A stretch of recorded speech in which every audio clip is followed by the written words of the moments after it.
Tiga.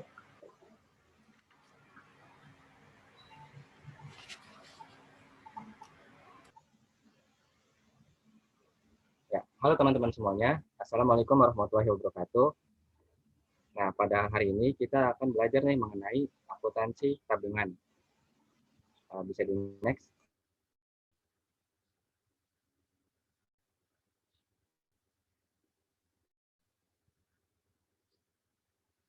Kita akan membahas, yaitu yang pertama ada saya sendiri, Ridwan Putra Rahman.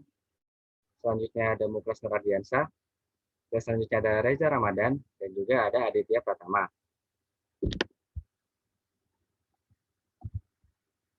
Nah, sebelum kita memulai tentang akuntansi tabungan, pertama kita harus tahu nih, apa itu tabungan? Nah, teman-teman, tabungan itu apa sih? Tabungan itu adalah menurut Undang-Undang Nomor 10 Tahun 1998 tentang perbankan adalah simpanan yang penarikannya hanya dapat dilakukan menurut syarat tertentu yang disepakati, tetapi tidak dapat penarikan dengan cek, bilet giro, dan atau alat lainnya yang dipersamakan dengan itu. Nah, lalu penarikan tabungan itu melalui apa saja sih? Nah, dalam melakukan penarikan terhadap rekening tabungan, sarana yang dapat digunakan untuk menarik rekening tabungan diantaranya yang pertama itu adalah buku tabungan. Yang kedua adalah slip penarikan. Yang ketiga adalah ATM. Dan terakhir adalah sarana lainnya, misalnya dengan formulir transfer. Bisa di next. Nah, setelah kita membahas apa itu tabungan, lalu kita akan membahas mengenai akuntansi tabungan itu. Nah, akuntansi tabungan adalah pencatatan semua larikan dan juga pemindah bukuan. Nah, yang pertama saya bahas adalah mengenai akuntansi pembukaan tabungan. Next.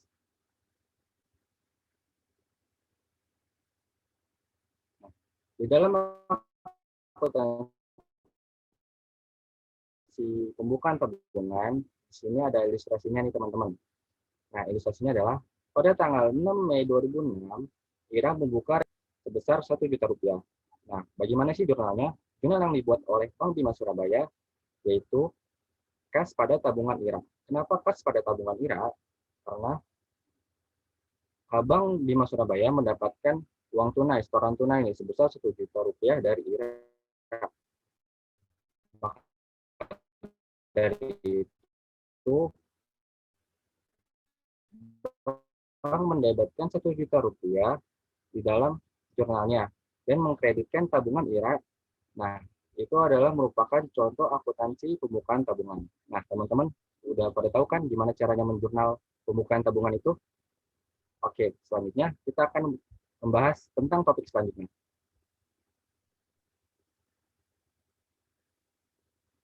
Oke, selanjutnya di sini kita akan sama-sama membahas mengenai akuntansi penyetoran tabungan. Nah, di dalam akuntansi penyetoran tabungan ini ada dua, yaitu ada setoran tunai dan juga ada setoran non-tunai. Yang pertama, kita akan membahas mengenai akuntansi setoran tunai. Namun sebelum itu, sebelum kita kepada ilustrasi yang ada di gambar ini, saya akan menjelaskan terlebih dahulu mengenai apa sih itu setoran tunai. Setoran tunai itu merupakan setoran yang dilakukan oleh nasabah secara langsung ke bank dengan menyetorkan uang tunai kepada bank. Nanti bank akan memeriksa jumlah uang yang disetorkan dan membandingkannya dengan jumlah angka yang tertera pada slip setoran bila benar. Maka akan dicatat selanjutnya di dalam pembukuan bank. Nah, di sini ada ilustrasi yang dapat kita sama-sama pelajari mengenai akuntansi setoran tunai. Pada tanggal 11 Mei 2006, Ira setor uang tunai ke Bank Bima Surabaya sebesar 6 juta rupiah untuk menambah saldo rekeningnya. Maka untuk membuat jurnalnya, pada tanggal 11 Mei 2006, kas pada tabungan Ira sebesar 6 juta. Kenapa kas pada tabungan? Karena di sini kan Ira melakukan penyetoran kepada bank, otomatis kas di banknya akan bertambah dan otomatis juga tabungan Ira bertambahnya di kredit. Seperti itu. Selanjutnya di sini akuntansi setoran non tunai, di mana akuntansi setoran non tunai ini dibagi menjadi dua, yaitu pemindah bukuan dan juga setoran clearing. Yang pertama kita akan membahas mengenai akuntansi setoran non-tunai pemindah bukuan, di mana pemindah bukuan ini merupakan aktivitas yang dilakukan oleh bank atas perintah nasabah untuk memindahkan dana dari satu rekening ke rekening lain dalam bank yang sama. Misalnya, pemindahan dana dari rekening tabungan ke rekening giro dan atau sebaliknya. Nah, selanjutnya kita akan biar lebih memahami lagi, di sini ada ilustrasi yang disajikan. Pada tanggal 8 Mei 2006, Anton memindah bukukan rekening tabungannya di Bank Bima Surabaya sebesar 5 juta rupiah untuk keuntungan rekening tabungan atas nama Ira, nasabah Bank Bima Surabaya. Kemudian di tanggal 10-nya, 10 Mei 2006, Benny mengirimkan dana sebesar 10 juta dengan mendebit rekening tabungannya di Bank Bima Jakarta untuk rekening tabungan Ira, nasabah Bank Bima Surabaya. Maka jurnal yang akan dibuat dalam akuntansi setoran non-tunai pemindah bukuan ini pada tanggal 8 Mei 2006, yang pertama, jurnalnya adalah tabungan Anton pada tabungan Ira sebesar 5 juta. Karena di sini kan Anton memindah bukan rekening tabungannya di Bank Bima Surabaya ya, kepada rekening tabungan Ira. Maka yang didebitnya adalah tabungan Anton dan juga yang kreditnya adalah tabungan Ira. Selanjutnya di tanggal 10 Mei 2006, itu kan Benny mengirimkan dana sebesar 10 juta dengan mendebit rekening tabungannya di Bank Bima Jakarta untuk rekening tabungan Ira. Maka jurnal yang akan dibuat adalah rekening antar kantor cabang Jakarta pada tabungan Ira sebesar 10 juta rupiah. Selanjutnya di sini adalah akuntansi setoran non tunai dengan setoran clearing, di mana kita ketahui setoran clearing ini merupakan setoran non tunai yang dilakukan oleh nasabah dengan menyerahkan warkat, cek atau biliat giro bank lain untuk keuntungan rekening tabungan. Setoran clearing ini dicatat pada saat warkat tersebut telah dapat ditagihkan kepada bank yang menerbitkan warkat.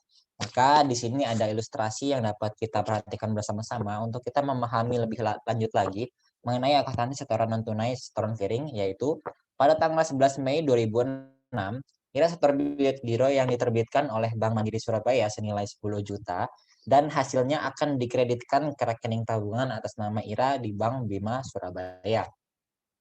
Lalu bagaimana sih kita melakukan penjurnalannya? Seperti yang tertera di dalam slide ini, di tanggal 11 Mei 2006, kita membuat jurnal rekening perantara clearing sebesar 10 juta. Lalu, di create-nya adalah rekening perantara sebesar 10 juta, dan kita membuat jurnal lagi, rekening perantara clearing giro pada Bank Indonesia dan juga tabungan IRA sebesar 10 juta. Selanjutnya, ada lagi ternyata untuk akuntansi setoran non tunai transfer masuk. Jadi transfer masuk ini merupakan kiriman uang dari nasabah yang berasal dari bank lain untuk keuntungan nasabah bank. Dengan adanya transfer masuk atas keuntungan rekening tabungan nasabah, maka rekening tabungan nasabah tentu saja akan bertambah. Ilustrasinya adalah pada tanggal 11 Mei 2006 terdapat transfer masuk atau kiriman uang dari Bank Niaga Surabaya untuk keuntungan nasabah tabungan IRA di Bank Bima Surabaya sebesar 10 juta. Maka jurnal yang dibuat adalah giro pada Bank Indonesia sebesar 10 juta dan juga tabungan IRA. Selanjutnya akan disampaikan oleh rekan saya. Nah, teman-teman, pada saat kita menabung, kita nggak cuma setor dan menyimpan jumlah tabungan aja kan, kita pasti akan menarik uang yang ada di tabungan tersebut. Nah, pada saat kita melakukan penarikan tersebut, nggak cuma kita aja yang akan mencatat seberapa banyak uang yang keluar, tapi bank juga harus mencatat atas transaksi penarikan tersebut. Nah, penarikan tabungan di sini merupakan sebuah pengambilan dana yang dilakukan oleh nasabah. Bank juga memiliki kebijakan atas penarikan tabungan ini, dan kebijakan tersebut berbeda antar tiap bank, baik dari jumlah uang yang ditarik maupun dari frekuensi berapa banyak uang tersebut ditarik, terutama dalam transaksi harian. Nah, dalam hal umumnya penarikan ini sebenarnya tidak dibatasi oleh bank, tetapi bank memiliki beberapa kebijakan di mana dalam hari itu kita sebagai nasabah tidak boleh menarik uang berdasarkan jumlah yang terlalu besar, karena bank pun memiliki sejumlah dana cadangan yang ada di bank tersebut. Next. Nah, Di sini ada beberapa ilustrasi terkait bagaimana bank mencatat atas transaksi penarikan yang dilakukan oleh nasabah. Pada tanggal 11 Mei tahun 2006, Ira menarik tunai tabungannya di Bank Bima Surabaya sebesar 1.500.000. Yang kedua, pada tanggal 11 Mei 2006, Ira menarik tunai tabungannya via ATM sebesar 2.500.000. Nah, ada perbedaan nih. Kalau misalkan di ilustrasi yang pertama itu menarik tunai melalui buku tabungan, dan yang transaksi kedua itu menarik tunai melalui ATM. Dan pada ilustrasi yang ketiga, pada tanggal 11 Mei 2006, Ira menarik tunai tabungannya via ATM Bank BNI Surabaya sebesar 2 juta dan dikenakan biaya sebesar 5.000. Next. Nah, dari ketiga transaksi tersebut, terdapat perbedaan yang signifikan antara masing-masing transaksi, dan bank juga memiliki kebijakan tersendiri atas transaksi tersebut, yang tentunya harus dicatat oleh bank berdasarkan transaksi harian yang dilakukan oleh nasabah. Untuk yang pertama, pada saat Ira menarik tabungannya berdasarkan tunai dan melalui buku tabungan, maka bank akan mendebit tabungan Ira sebesar 1.500.000 dan mengkredit kas sebesar 1.500.000 sebesar uang penarikan yang dikeluarkan oleh Ira. Dan yang kedua, walaupun transaksinya sama penarikan, tapi ada perbedaan metode dari penarikan tersebut, di mana Ira menarik uang sebesar 2.500.000 namun melalui mesin ATM, bukan melalui mesin tabungan. Maka bank tetap mendebit tabungan Ira sebesar 2.500.000, namun bank mengkredit kas yang ada di akun bank bukan berdasarkan kas umum, tapi berdasarkan kas yang ada di ATM. Itulah kenapa bank akan menjurnal sebagai tabungan Ira pada debit dan kas ATM pada kredit sebesar 2.500.000. Dan yang ketiga, perbedaan yang cukup signifikan adalah di mana Ira menarik uang di ATM-nya, namun dengan menggunakan ATM yang berbeda, bukan menggunakan ATM Bank Bima Surabaya, tapi Ira menarik di ATM Bank BNI Surabaya, yang mana terjadi perbedaan antara dua jenis bank namun dengan cabang yang sama. Maka dari itu, bank mencatat dengan mendebit tabungan Ira sebesar 2.500.000, di mana 5.000 ini adalah biaya administrasi yang dikenakan karena ada perbedaan bank antara Bank BNI dan Bank Bima Surabaya di mana Ira menabung, dan dikreditkan giro pada Bank Indonesia karena transaksi antar dua bank yang berbeda pasti akan berpengaruh terhadap jumlah giro Bank Indonesia. Next. Nah, selain penarikan tunai, ada juga penarikan yang dilakukan secara non-tunai. Nah, penarikan non-tunai ini di mana penarikan tabungan yang dilakukan dengan menggunakan sarana lain selain dari buku tabungan dan ATM. Nah, biasanya untuk akuntansi penarikan non-tunai ini dibedakan menjadi dua. Yang pertama pemindah bukuan dan yang kedua transfer keluar. Kita akan bahas yang pertama nih terkait akuntansi penarikan non-tunai dari jenis pemindah bukuan. Nah, untuk lebih jelas, kita akan menggunakan dua ilustrasi yang nantinya akan dicatat oleh bank. Untuk ilustrasi yang pertama, pada tanggal 13 Mei tahun 2006, Ira memindah bukuan dana yang berasal dari debit rekening tabungannya sebesar 1 juta, dipindahkan untuk keuntungan rekening giro PD Yudhistira di Bank Bima Surabaya. Dan untuk ilustrasi yang kedua, pada tanggal 14 Mei tahun 2006, Ira memindahkan dana yang berasal dengan mendebit rekening tabungannya sebesar 2 juta, dipindah bukukan untuk keuntungan rekening tabungan atas nama Dian di Bank Bima cabang Semarang. Next. Nah, dari kedua transaksi tersebut terdapat perbedaan, di mana di transaksi pertama itu menggunakan bank yang sama dan yang transaksi kedua menggunakan bank yang berbeda. Untuk transaksi yang pertama, yang mana ilustrasinya tadi kan Ira memindah bukukan dana yang berasal dari rekening debit tabungannya sebesar 1 juta ke Bank Bima Surabaya tapi melalui giro. Maka dari itu, bank mencatat tabungan Ira di debit sebesar 1 juta sebesar jumlah uang yang dikeluarkan oleh Ira untuk dipindahkan ke giro Yudhistira sebesar 1 juta. Maka dari itu, bank mengkreditkan akun giro Yudhistira sebesar 1 juta sebagai bentuk penambahan dari tabungan yang dikeluarkan oleh Ira. Dan untuk transaksi yang kedua, bank mendebit tabungan Ira sebesar 2 juta, namun Bank Bima Surabaya hanya mengkredit akun RAK cabang Semarang atau rekening antar kantor cabang Semarang, karena terdapat perbedaan bank yang mana Ira mentransfer dari Bank Bima Surabaya namun rekening tujuannya di Bank Bima Semarang. Untuk itu, Bank Bima Semarang juga perlu mencatat sejumlah uang yang diterima dari Bank Surabaya sebesar 2 juta. dengan akun RAK cabang Surabaya sebesar 2 juta dan mengkredit tabungan Dian sebesar 2 juta karena terdapat penambahan atas transfer dari tabungan IRA sebesar 2 juta. Next. Dan yang terakhir, akuntansi penarikan non tunai namun melalui transfer keluar. Nah, untuk ilustrasinya sendiri kita bedakan menjadi dua. Yang pertama, pada tanggal 15 Mei tahun 2006, IRA mentransfer dana dengan mendebit rekening tabungannya di Bank Bima Surabaya sebesar 500.000, kemudian dikirimkan keuntungan lunak nasabah Bank Surya Putra cabang Surabaya dengan biaya transfer 5.000 secara tunai. Dan pada tanggal 15 Mei tahun 2006, IRA mentransfer dana dengan mendebit rekening tabungannya sebesar 2 juta untuk dikirimkan ke Happy nasabah Bank Permata Surabaya. Biaya transfer 5.000 dan dengan didebit rekening tabungannya. Next. Nah, untuk akuntansinya kurang lebih sama dengan pemindahan bukuan. Namun di sini dilakukan secara transfer keluar. Yang pertama tadi terkait transfer dengan bank yang sama. Maka dari itu Bank Bima Surabaya hanya mendebitkan akun IRA sebesar 500.000 dan giro pada Bank Indonesia sebesar 500.000 juga dikredit dan mendapatkan komisi pendapatan sebesar 5.000. Dengan begitu, bank mencatat jumlah pendapatan yang diterima kas sebesar 5.000 dan pendapatan komisi transfer sebesar 5.000. Dan untuk transaksi yang kedua, karena terdapat perbedaan cabang antar bank Bima, maka bank wajib mencatatnya menggunakan rekening antar kantor, di mana bank mendebitkan tabungan IRA sebesar 2.500.000 dan RAK cabang Jakarta sebesar 2 juta dan juga pendapatan komisi transfer 5.000.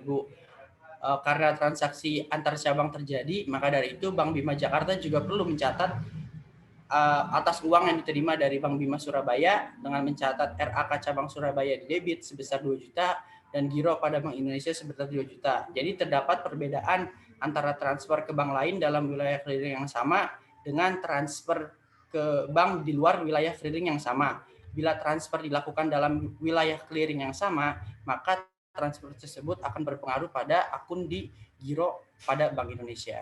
Next. Nah, untuk selanjutnya akan dijelaskan oleh rekan saya, Aditya. Oke, terima kasih Reza.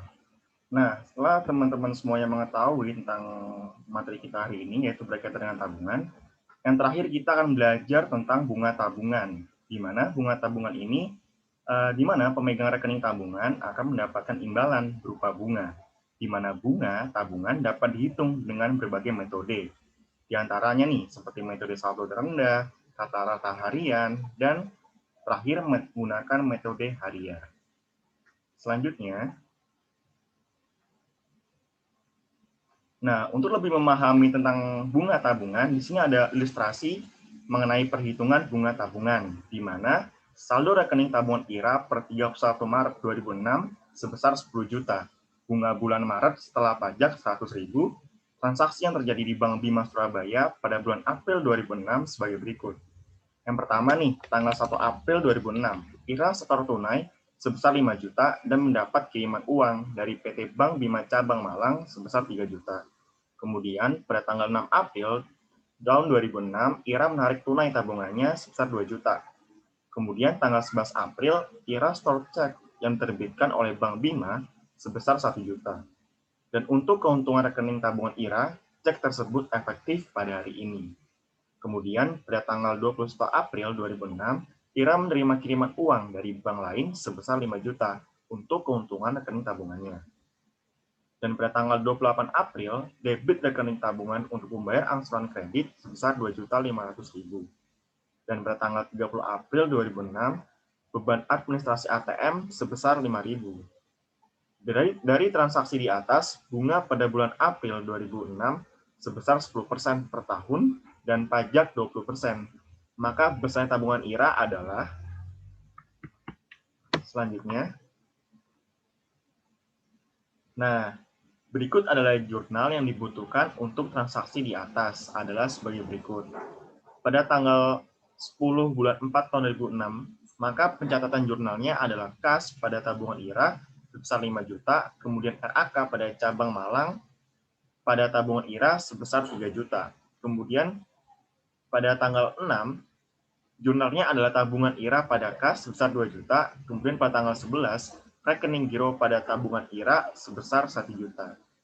Selanjutnya, pada tanggal 21 April, dikarenakan IRA menerima kiriman uang dari bank lain sebesar 5 juta, maka jurnalnya adalah giro pada BI pada tabungan IRA sebesar 5 juta. Kemudian pada tanggal 28, rekening tabungan untuk membayar angsuran kredit sebesar 2.500.000, maka jurnalnya adalah tabungan IRA pada beban kartu kredit sebesar 2.500.000. Kemudian yang terakhir yaitu pada tanggal 30 adanya beban administrasi ATM sebesar 5.000, maka pencatatannya adalah tabungan IRA pada beban administrasi ATM sebesar 5.000. Kemudian selanjutnya, berikut adalah laporan mutasi tabungan per 30 April 2006. Jadi pada dasarnya laporan mutasi tabungan ini merupakan salah satu bagian dari metode saldo rata-rata harian, di mana metode saldo rata-rata harian ini merupakan perhitungan bunga yang didasarkan pada besarnya saldo rata-rata harian, sehingga dasar perhitungannya mempertimbangkan saldo tabungan setiap hari. Nah, untuk mempermudah membedakan antara perhitungan bunga dengan menggunakan metode saldo terendah dan saldo rata-rata harian, maka berikut adalah laporan mutasi tabungan. Yang seperti yang kita lihat, pada tanggal 1 diasumsikan saldo awal yaitu 10 juta. Kemudian adanya bunga bulan Maret tahun 2006 sebesar 100.000, otomatis akan menambah saldo dari pihak bank sebesar 10.100.000. Kemudian pada tanggal 1 April, IRA melakukan setoran tunai sebesar 5 juta. Otomatis akan menambah saldo dari bank sebesar 15.100.000. Kemudian adanya kiriman uang nih sebesar 3 juta. Otomatis akan menambah saldo dari bank sebesar 18.100.000. Kemudian pada tanggal 6 terjadi penarikan tunai sebesar 2 juta. Otomatis pihak bank akan mencatat transaksi ini pada mutasi kolom debit, sehingga terjadi pengurangan ataupun penurunan dari saldo yang dilakukan oleh bank sebesar 16.100.000. Kemudian pada tanggal 11 adanya setoran clearing sebesar 1 juta, di mana setoran clearing ini akan menambah saldo dari pihak bank sebesar 17.100.000. Kemudian adanya transfer masuk sebesar 5 juta akan menambah 22.100.000. Kemudian pada tanggal 28 adanya pembayaran angsuran kredit yang dicatat oleh bank pada mutasi saldo debit sebesar 2.500.000. Otomatis hal ini akan mengurangi saldo dari pihak bank sebesar 19.600.000. Dan yang terakhir pada tanggal 30 adanya beban ATM yang harus dibayarkan oleh IRA sebesar 5.000, otomatis dicatat oleh bank yaitu sebesar 19.595.000. Kemudian selanjutnya, berikut adalah perhitungan dari metode saldo terendah, teman-teman. Jadi ada saldo terendah tabungan IRA yang awalnya sebesar 10 juta. Mengapa kita ambil 10 juta? Karena pada dasarnya pada metode saldo terendah ini, besarnya bunga tabungan dihitung dari jumlah saldo terendah pada bulan laporan. Seperti yang kita ketahui, pada laporan mutasi tabungan tentunya saldo terendah IRA terjadi pada saldo awal, yaitu pada tanggal 1, yaitu berjumlah 10 juta. Jadi, dengan menggunakan saldo terendah, maka bunga tabungan dapat dihitung sebagai berikut, di mana bunga tabungannya sebesar 10%, kemudian pajak yang dikenakan yaitu 20%. Jadi perhitungannya adalah bunga tabungan 10% dikali dengan 30 dibagi 365, di mana 30 ada jumlah hari pada bulan April, sedangkan 365 adalah jumlah hari pada 1 tahun. Kemudian dikalikan dengan saldo terendah pada tabungan IRA sejumlah 10 juta, sama dengan 82.192. Kemudian adanya pajak 20% dikalikan dengan hasil dari bunga tabungan sebesar 82.192. Yaitu sebesar 16.438. Yang hasil akhirnya adalah bunga tabungan dikurangi dengan pajak, yaitu 65.754. Tentunya, dari perhitungan di atas, maka jurnal yang dibuat oleh Bank Bima Surabaya sebagai berikut. Berikut adalah jurnal yang dibuat oleh Bank Bima Surabaya, di mana dalam hal ini bunga tabungan pada tabungan IRA sebesar 82.192. Kemudian Bank Bima Surabaya juga mencatat jurnal yaitu tabungan IRA pada utang PPH karena adanya pajak sebesar 20% berjumlah 16.438. Kemudian selanjutnya, berikut adalah metode saldo harian. Tentunya metode saldo harian ini sangat berbeda dengan metode saldo rata-rata harian. Perhitungannya adalah sebagai berikut. Seperti yang telah saya jelaskan sebelumnya, jika metode saldo harian dan metode saldo rata-rata harian memang memiliki persamaan dalam beberapa aspek. Namun tentunya hal ini dapat memicu sebuah perbedaan, di mana yang seperti yang kita lihat pada kolom sebelah kiri, adanya tanggal 1 sampai 5, tanggal 6 sampai 10, 11 sampai 20, 21 sampai 27, kemudian 28 sampai 29, dan 30.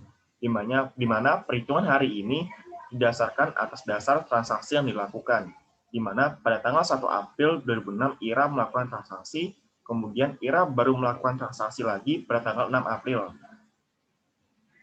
Oleh karena itu, adanya selisih 5 hari sebelum IRA melakukan transaksi, maka dicatat 5. Pada tanggal 6 sampai 10, 5 juga, tanggal 11 sampai 20, 10, tanggal 21 sampai 27 ada 7, kemudian tanggal 28 sampai 29 ada 2, dan yang terakhir tanggal 30 ada 1 hari. Kemudian selisih tersebut dikalikan dengan saldo yang ada pada laporan mutasi tabungan, di mana jumlahnya seperti yang ada dalam PPT nih. Seperti 18.100.000, 16.100.000, 17.100.000, 22.100.000, 19.600.000, dan 19.595.000. Dan hasilnya dan total jumlah hari bulan April yaitu sebesar 555.495.000. Kemudian dibagi dengan 30. Maka saldo rata-rata hariannya yaitu 18.516.500. Kemudian, pada metode ini juga dikenakan bunga dan pajak, di mana bunganya itu seperti yang sebelumnya, yaitu 10%, dan pajaknya itu yaitu 20%. Di mana cara mencarinya pun sama, 10% dikalikan dengan 30, dibagi 365, kemudian dikalikan dengan saldo rata-rata harian, yaitu sebesar 18.516.500, yaitu 152.190. Kemudian hasil dari pajak yaitu sebesar 30.438. Maka bunga bersih yang diterima IRA sebesar 121.752. Tentunya bunga bersih ini akan berbeda dari jumlah dari metode saldo rata-rata harian. Selanjutnya. Berikut adalah jurnal yang akan dibuat oleh Bank Bima Surabaya. Ada sedikit perbedaan di sini, yaitu pada tanggal 30 ini, di mana pada metode saldo harian, bunga tabungan akan dicatat sebagai beban bunga tabungan pada tabungan IRA, senilai 152.190. Maksudnya adalah 127.533. Kemudian yang terakhir yaitu sama dengan pada metode saldo rata-rata harian, yaitu tabungan IRA pada utang PPH, di mana nominalnya yaitu 30.438. Mungkin itu yang dapat kami presentasikan dari materi kami kali ini, yaitu berkaitan dengan tabungan dan pembahasan mengenai akuntansi tabungan. Sekian dari kami, kurang lebihnya mohon maaf. See you next time. Wassalamualaikum warahmatullahi wabarakatuh.